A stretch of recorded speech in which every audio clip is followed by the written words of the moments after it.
இந்த சங்கீதா அவர்கள் விவாகரத்து தாக்கல் அதை பத்தி எல்லா நியூஸும் வெளியில வந்தப்ப நாம விஜய் அவர்களுக்கு ஆதரவா பேசணும்.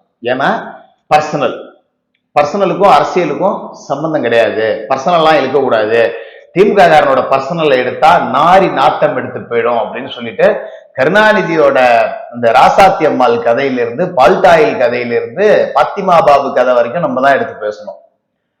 அன்னைக்கு அது சரிதான். ஆனா நேத்து விஜய் அவர்கள் செய்தது ஆக சிறந்த மடத்தனம் அப்படின்னு சொல்றதை விட ஒரு அரசியல் தற்கொலை அப்படின்னு இதை நம்ம சொல்லலாம். ஏன்னா ஒரு பிரச்சனை வெளியில வந்துருச்சு, சினிமா துறையில இது சகஜம், அதை பத்தி எல்லாம் கவலையே கிடையாது, பர்சனல். ஓகே, இப்பவும் சொல்றேன், அது அவரோட பர்சனல். ஆனால் நீங்க சினிமா ஸ்டார் விஜயா இருந்தா இது பர்சனலாவே முடிஞ்சு போயிருக்கும், இத்தனை நாள் இருந்ததை பத்தி கவலையே இல்லை. இன்னைக்கு நீங்க ஒரு அரசியல் தலைவர், உண்மையிலேயே சொல்ல போனா அதிக இளைஞர் சமுதாயம் உங்களை துரத்துது, ஃபாலோ பண்ணுது. விஜய் அவர்கள் மாதிரி நான் இருக்கணும் அப்படின்னு விஜயோட நடை உடை பாவனைகள் எல்லாம் பண்ணிக்கக்கூடிய லட்சக்கணக்கான இளைஞர்கள் இங்க இருக்காங்க.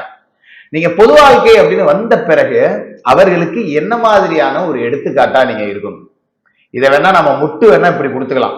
அவரை பத்தி பேசினாங்க, ஆமா அதுக்கு என்ன இப்ப அப்படின்னு வந்துட்டாரு அப்படின்னு ஒரு தப்பான விஷயங்களை சொன்னாங்க அப்படின்னா அதை உங்க பர்சனலாவே நீங்க வச்சுக்கீங்க, பொது வெளிக்கு கொண்டாந்தீங்க அப்படின்னா இன்னைக்கு இந்த சில பெண்கள் எல்லாம் பேசினாங்க பாத்தீங்களா, நான் விஜய்க்கு பொண்டாட்டியா கூட இருப்பேன் அப்படின்னு சொல்லிட்டு, அது மாதிரி ஒரு தவறான வழிநடத்தலுக்கு இந்த சமுதாயம் போய் சேர்ந்துரும். இது கிட்டத்தட்ட ஒரு கலாச்சார கொலை அப்படின்னு தான் இதை நான் சொல்லுவேன். இன்னைக்கு விஜயை பார்த்து சப்போர்ட் பண்ணணும், கண்மூடித்தனமான ஆதரவு அப்படிங்கறதெல்லாம் கொடுக்க முடியாது. பட் ஆனா கண்மூடித்தனமான ஆதரவு கொடுக்குறவன் நாளைக்கு நம்மளும் இன்னொன்னு வச்சுக்கிட்டா தேவலாம் அப்படிங்கிற மனநிலைக்கு வந்துருவோம். நான் குறிப்பிட்ட நடிகை பெண் அப்படிங்கறதால அதை நான் பேச போறதே கிடையாது. உங்களுக்கு எங்கெங்க போச்சு புத்தி?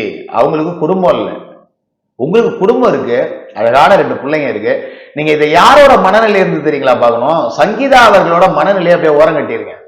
விஜய்க்கு ஒரு பையன் இருக்கான்ல சஞ்சய், அவனோட மனநிலையில இருந்து பாருங்க. நான் ஒரு இளைஞன், எனக்கு ஒரு காதல் பருவம் அப்படிங்கிற வயசுக்கு நான் வந்துட்டேன். இந்த நேரத்துல எங்க அப்பா இன்னொன்னு இழுத்துக்கிட்டு சுத்திட்டு இருக்காரு அப்படின்னா அந்த பையனோட மனநிலை என்னவா இருக்கும்? சக நண்பர்கள் அவனை எப்படி பார்ப்பாங்க? நீங்க முறைப்படி டைவர்ஸ் வாங்கிட்டு அதுக்கப்புறம் நீங்க போனீங்கன்னா கூட பிரச்சனைக்கே வேலை இல்லை. உங்க மேல ஒரு குற்றச்சாட்டு வைக்கப்படுது, அந்த குற்றச்சாட்டு உண்மை, அதுலலாம் நம்ம கடந்து வந்துடுறோம், அது பர்சனல் அப்படிங்கறதால. இல்ல நான் அப்படிதான்டா, என்ன பண்ணுவீங்க அப்படிங்கிற மாதிரி ஒரு எப்படி சொல்றது, இன்னும் ஒரு ஹீரோவாவே விஜய் தன்னை நினைச்சிட்டு இருக்காரு அப்படிங்கிற மாதிரி தான் இதை நம்ம எடுத்துக்க முடியுது. நான் அப்படிதான், உன்னால என்ன பண்ண முடியுமோ பண்ணிய, எனக்கு இதுக்கும் சப்போர்ட் பண்ண ஆள் இருக்கு அப்படிங்கிற மனநிலைய விஜய் கொண்டு வந்துட்டாரோ, அந்த மனநிலையில தான் அவர் இருக்காரோ அப்படிங்கிற மாதிரி நமக்கு ரொம்ப சங்கடமா இருக்கு.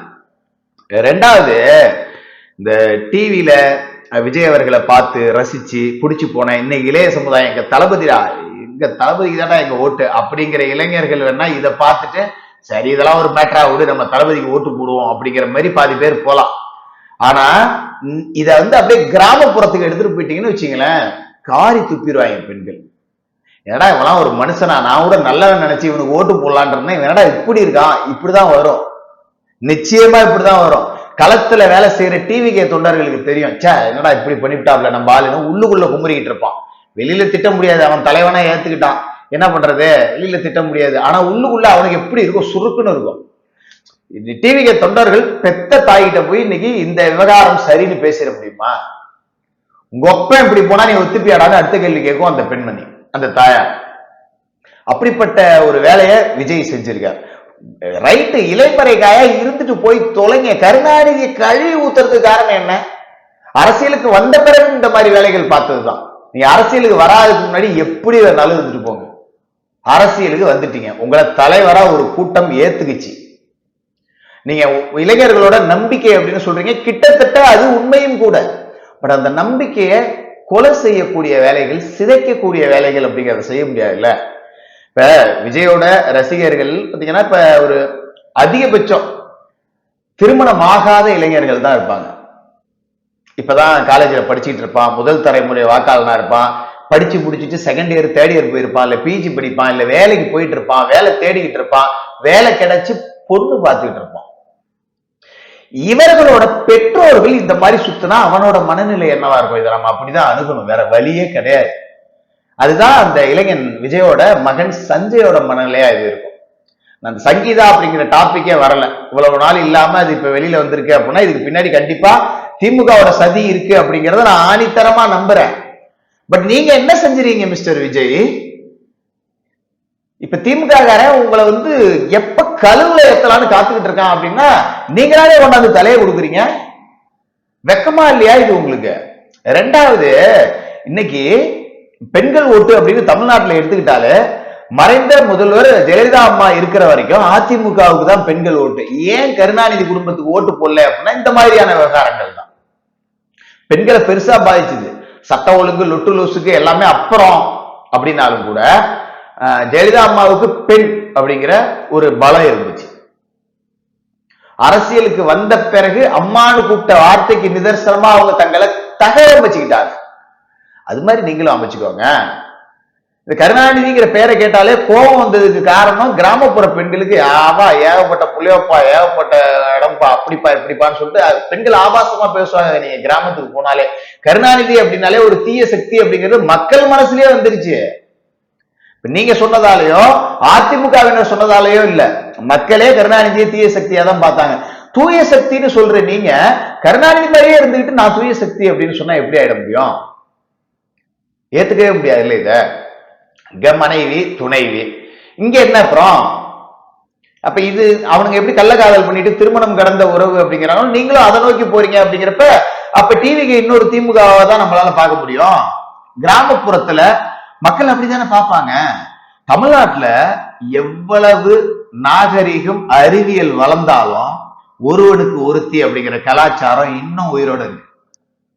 அங்கங்க கள்ளக்காதல் இருக்கு, இல்லைன்னா நான் சொல்லல. ஆனால் அது அத்தி பூத்தாறு போல 100க்கு 1 2 அந்த 100க்கு 1 2 தான் இது ஆதரிக்கும்.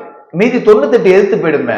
ரெண்டாவது, இதன் மூலமா நீங்க செல்ல வர்ற செய்தி என்னன்னா, இன்னைக்கு அம்மா ஜெயலலிதா இறந்த பிறகு பெண்கள் ஓட்டு அதிமுகவுக்கு போகல, அதை எப்படியாவது இழுத்து பிடிக்கணும் அப்படின்னு சொல்லிட்டு திமுக மகளிருக்கான உரிமை தொகை இன்னைக்கு 5000 போட்டு விடுறாங்க, மாசம் 1000 ரூபாய் தரங்கிறாங்க. பெண்கள் அப்படியே இழுத்து பிடிக்கணும் அப்படின்னு பாக்குறாங்க எப்படியாவது. இப்ப கூட டோக்கன் கொடுத்து அண்டா குண்டாலாம் கொடுக்கறது எதுக்கு? பெண்கள் வாக்கு வாங்குறதுக்கு தான்.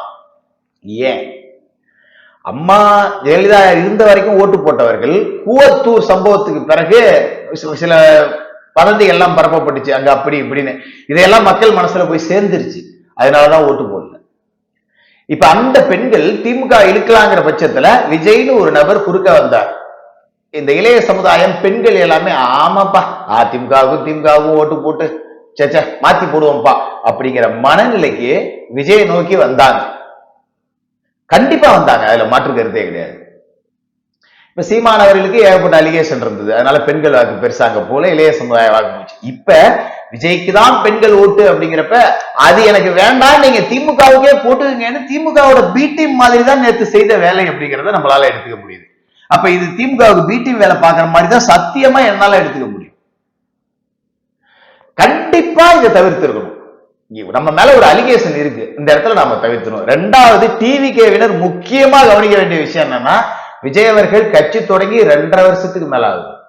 இன்ன வரைக்கும் இந்த தேதி வரைக்கும் டிவிக்கோட தொண்டர்களோட திருமணத்திலேயோ இல்ல முக்கியமான பிரமுகர்களோட திருமணத்திலேயோ விஜய் கலந்திருக்காரா அப்படின்னா இல்ல. ஆனா விவிஐபிக்களோட திருமணத்திற்கெல்லாம் விஜய் போறாரு. மறுபக்கம் பாத்தீங்கன்னா தொண்டை வீட்டு கல்யாணத்துக்கு ஸ்டாலின் போறாரு. எனக்கு திமுக எந்த அளவு கழிவு ஊத்துவாரு உங்களுக்கு நல்லாவே தெரியும். தொண்டை வீட்டு கல்யாணம், நிர்வாகி வீட்டு கல்யாணம், மாவட்ட செயலாளர் வீட்டு கல்யாணம், மந்திரிங்க வீட்டு கல்யாணம்னு ஸ்டாலின் உதயநிதி வரிசையா போயிட்டு இருக்காங்க. இந்த பக்கம் எடப்பாடி பழனிசாமி அவர்கள் தொண்டர் வீட்டு கல்யாணமா, காது குத்தா, முக்கியமான பங்கனா, வீடு குடி போறதா, நிர்வாகிகள் வீட்டு கல்யாணமா போறாரு.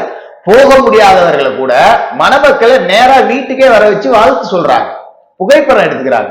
இந்த மாதிரியான ஆப்ஷன் டிவிக்கு தொண்டனுக்கு கிடைக்காமலே போயிடுச்சு. அவனுக்கு ஒரு ஆசை இருக்கும்ல. இப்ப ஸ்டாலின் திருமணம், ஸ்டாலின் தலைமையில் திருமணம் அப்படின்னு ஒரு பேனர் பாக்குறான் திமுக ஒரு நிர்வாகி வீட்டுல. இந்த பக்கம் எடப்பாடி பழனிசாமி அவர்கள் தாலி எடுத்து கொடுக்க திருமணம், அதிமுக ஒரு பேனர் வச்சிருக்கான். இதை பார்த்த டிவிகே காரனுங்க, நம்ம பசங்களுக்கும் நம்ம கல்யாணத்துக்கும் தலைவரை எப்படியா வர வச்ச முடியாது, ஆசை இருக்குமா இருக்காது? ஆட அதை கூட விட்டுருங்க, எப்படியாவது தாலியை கட்டிட்டு போய் தளபதி கிட்ட ஆசீர்வாதம் வாங்கிடணும், ஆசை இருக்குமா இருக்காதா? பட் இதெல்லாம் நிறைவேறாமலே போகுதுங்கிறப்ப அவன் சோர்ந்து போவானா இல்லையா? அதை விட்டுட்டு நீங்க விவிவிவிஐபிக்கள் வீட்டு கல்யாணத்துக்கு மட்டும் சம்பந்தமில்லாத நபர்களோட கலந்துக்கிறீங்க அப்படின்னா நீங்க இன்னும் தன்னை ஒரு பெரிய செலிபிரிட்டியா தான் நினைச்சுக்கிட்டு இருக்கீங்க. நீங்க செலிபிரிட்டி தான், அதெல்லாம் மாற்றுக்கிறது இல்லை. என்னைக்கு அரசியல்னு தொடங்கி பொது வாழ்க்கைக்கு வந்துட்டீங்களோ அப்பயே உங்களோட செலிபிரிட்டி மனநிலையை குழி தோண்டி புதைச்சிட்டு களத்துல இறங்கி மக்கள் பின்னாடி நிற்கணும். அற்புதமான இளைஞர் கூட்டம் உங்களுக்கு கிடைச்சிருக்கீங்க, பெண்கள் கிடைச்சிருக்காங்க, இளைஞர்கள் அவ்வளவு பேர் இருக்காங்க. அத்தனை பேர்த்தோட ஆசையிலையும் மண்ணள்ளி போட வேண்டிய வேலையை நீங்க செய்றீங்க அப்படின்னா இது அரசியல் தற்கொலை மட்டுமல்ல, திமுகவுக்கு நீங்க பி டீம் மாதிரி செயல்படுறீங்க. இதோட நரேட்டிவ் அதை நோக்கி தான் போகும். பெண்கள் ஓட்டு உங்களுக்கு வருது, திமுகவுக்கு வேண்டிய ஓட்டை நீங்க எடுக்கிறீங்க, அது எனக்கு வேண்டாம் அப்படின்னு சொல்லிட்டு இந்த மாதிரி காரியம் பண்ணி நின்னீங்கன்னா திமுகவுக்கு திருப்பி அனுப்புறீங்களா? அதை திமுகவுக்கோ அதிமுகவுக்கோ அது மனநிலையை பொறுத்து, வாக்களிக்க போறவங்களோட மனநிலையை பொறுத்து. உனக்கு வர வேண்டிய ஓட்டை நீ வேணாம் அப்படின்னு சொல்றது விஜய்க்காக உயிரியா கொடுப்ப அப்படின்னு சொல்லக்கூடிய தொண்டர்களுக்கு நீங்க செய்யக்கூடிய ஒரு அவமரியாதை இல்லையா? இதை யோசிச்சு பாக்குறது இல்லையா? இது ரொம்ப ஒரு பெரிய அரசியல் தற்கொலை அப்படின்னு தான் நம்மளால எடுத்துக்க முடியும். இது செய்தது தவறு தவறு தவறு. அடிச்சு பேசுவேன், எத்தனை பேர் அன்சப்ஸ்கிரைப் பண்ணிட்டு போனாலும் எனக்கு அதை பத்தி கவலை கிடையாது. இல்ல யாரோ பேச சொல்லி பேசுறேன், யாரோ காசு கொடுத்து பேச சொல்றேன் அப்படின்னு நினைச்சுக்கிட்டு போனாலும் சரி, கமெண்ட்ல என்னை வந்து திட்டுனாலும் சரி, தப்பு தப்புன்னு தான் சொல்லணும். இது ஒரு ஆக சிறந்த அரசியல் தற்கொலை. சரி நான் பேசுனது அப்படின்னு நம்புறவங்க மட்டும் கமெண்ட்ல வந்து உங்களோட கருத்துக்களை சொல்லுங்க. தப்புங்கிறவங்களை பத்தி நமக்கு கவலையே கிடையாது. ஏன்னா இது தப்பு, தப்புன்னு தான் சொல்லணும். இல்லைன்னா திமுக காரன் மாதிரி நம்மளும் ஆயிடுவோம்.